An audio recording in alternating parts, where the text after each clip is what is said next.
Well, you may well know that the CDC has been indicted in another whistleblower case in Utah at the moment in terms of fraud and counting the numbers of children with autism in this country. So this is a systematic pattern of behavior. It happened with the thimerosal vaccines in the famous Stratton study. It's a systematic pattern of behavior. This film relied exclusively on fact, on documented fact provided by the lead author of the study. So that's why we focused on this, but does it pertain to so many other problems that children in this country are suffering from now? Yes, I'm absolutely certain that it does.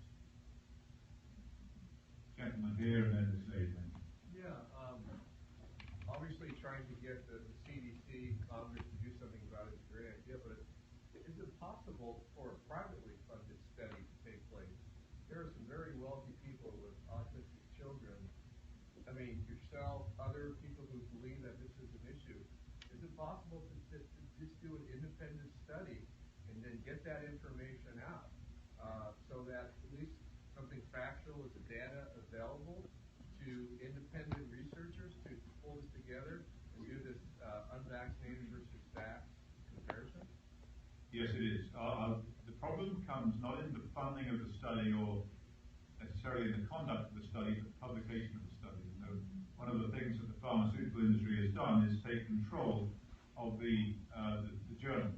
And so unless you've gone through the process of peer review and publication in a journal that is respectable, then you're not going to, no one's going to take it seriously. There's a dilemma. So there is, for example, a very good study of homeschooled children looking at vaccinated versus unvaccinated, the long-term health outcomes in those.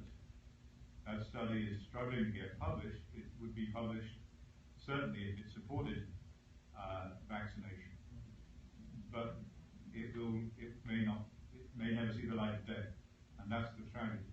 That there's a publication bias, and the bias, of course, is towards the interests of the status quo and the vaccine manufacturers. There's also a very good, very large vax-unvax study taking place in this country right now. The results should be available very soon.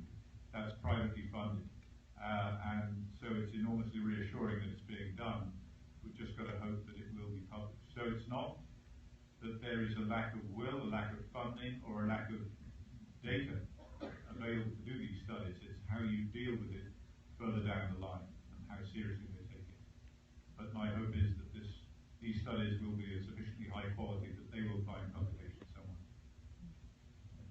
And as a vaccinated mother, I'm sure you'll agree with me, do all the studies that you like, do all the vaccines you like. We're not going anywhere near any of them. We're done. Yeah.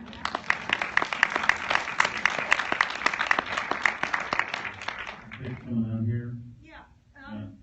You got a lot of publicity from being banned from the Tribeca Film Festival. Is anything positive come out of that? Of course, yeah. You turn around. We expected for there to be a backlash against the film. We were sort of counting on it. I don't think we thought it would happen. Tribeca. I thought we all expected, especially after Robert De Niro stood up and supported the film. But we're not complaining about where we're at now. I mean, I think when we look into, in the future, the advertising books, like when I was in ad class, they always said no such thing as bad publicity. I think that chapter will now have facts ready to disprove that. And so we're spreading. They've made a major miscalculation by kicking us out of Tribeca, kicking us out of Houston World Fest.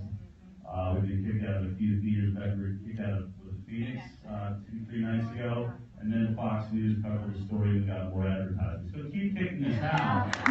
We'll take all the advertising we can get. Thank you very much.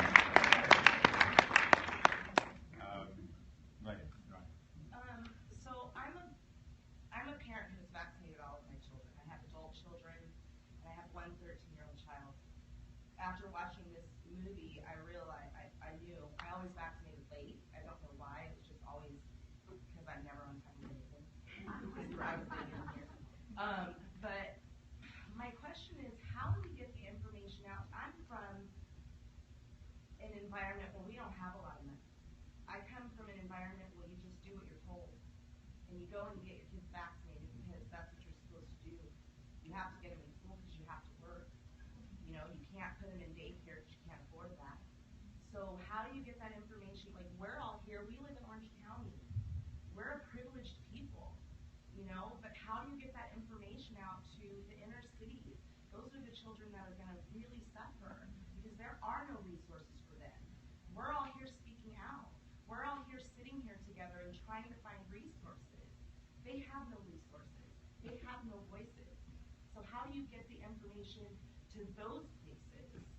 So the question is, for those of you in the back, you know, here in the OC, there's obviously enough affluence to do some of this investigation. And, you know, it's interesting when I asked Jim Sears, you know, when we were working on this, having a look at it, he said every parent that comes to my office asks the question about vaccines. And then when I asked Rachel, who is in Indiana in a much less affluent area, I said, how many parents ask you, you know, about the safety of vaccines? She says, no one. They just walk in, they do what they're told, they stick to the schedule, they say, look, I gotta get into school. Which is like most of them don't even know when their child's injured. They just say, I get a check. They get this check from the government that, and they just like, yeah, my kid's on a check. And she says there's just so many of those people. So the question is, how do we get to those people? One of the things we were really attempting to do is get this film out publicly. That's why we want to be leaders. Grassroots effort, which, you know, a lot of great movies before us, Bob, Greater Good, you know, all ran grassroots approaches, but it never gets to the mainstream, never gets to middle America, it never gets down south, doesn't get to places where there isn't that affluence. And whether or not parents can afford to get to the theaters is what's causing the news. It's why we're on Fox now, and that's our entire goal. So when you ask yourselves, like, what can I do? It may seem really simple, but you have to bring your friends into this theater here in the OC, because this theater tonight, we're getting calls today from other theaters in Kansas and all over the rest of the country and around the world. So if you can just make it happen yourself, I'm going to bring 2 more people into this theater this week and fill this theater next week, and then they'll continue it because it's a success here. That's what's going to get the word out. And then ultimately, of course, be DVDs and video on demand and all of that. The reason we're pushing theaters is, you know, the world is taking notice. And that's how we're bringing the story. The other thing to say on that is, just as an example, we go down within the next 3-4 weeks to South Central Los Angeles to a church where we show the movie to a congregation of 3,000 people who might otherwise never have seen it. And so we get to that population directly.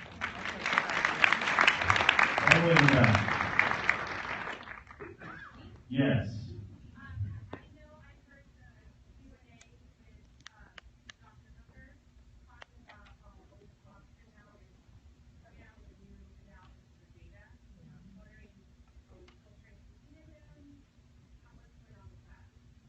Yeah, I mean, so there's a rumor. Until something happens, this is just a rumor that they may have forced William Thompson to rework the data on this study to show that the MMR is not causing autism, and that's just a rumor. But I will say this: if they are doing that, we gladly accept that that is the cause of a movie like Vax. We have said they are committing fraud. They were supposed to, a year ago, they were standing behind the study saying it's thorough, it's complete, it cannot be refuted.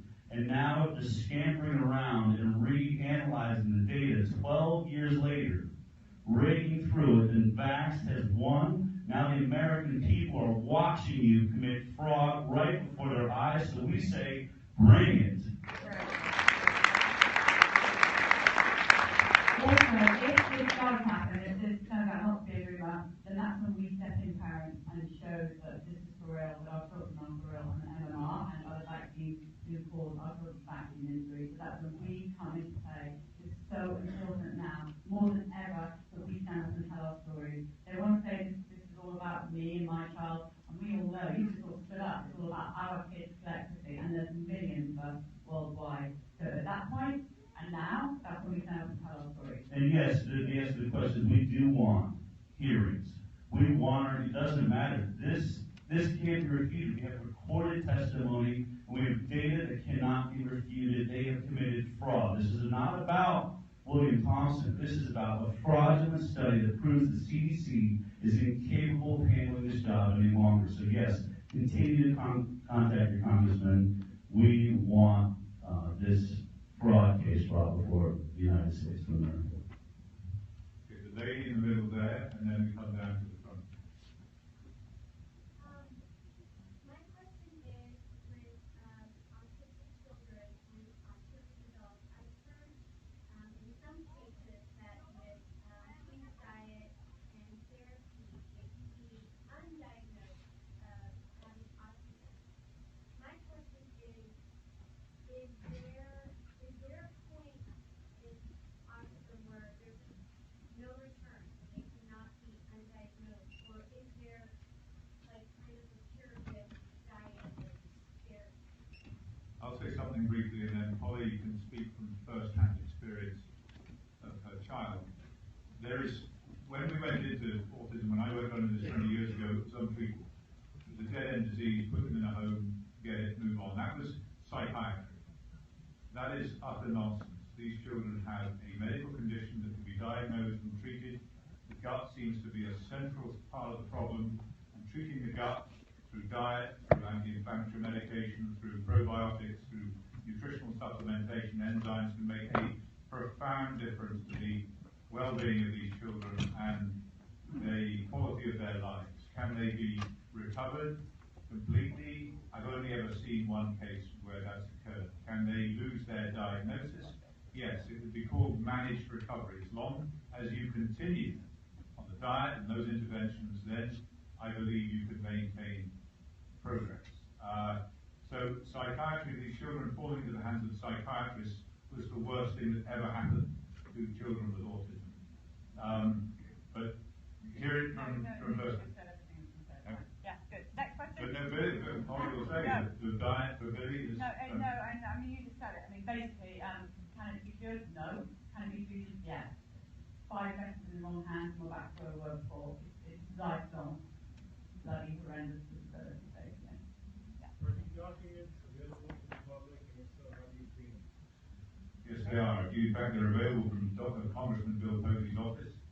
There are some 10,000 documents available that are as a download that you can get from his office directly. We have distilled the fraud into about 40 pages, which are available on our website as a downloadable PDF. You can go there, that distills the fraud into its essential elements. So if you go to baxtermovie.com, you can find that document and download it.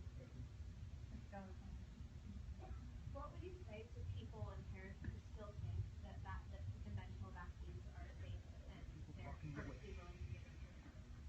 Watch the film. Watch the movie. The question is, what would you say to parents who still say vaccines are safe? That's fine. But watch the movie.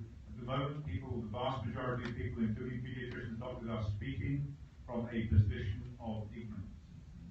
That is not a good place to speak. Watch the movie.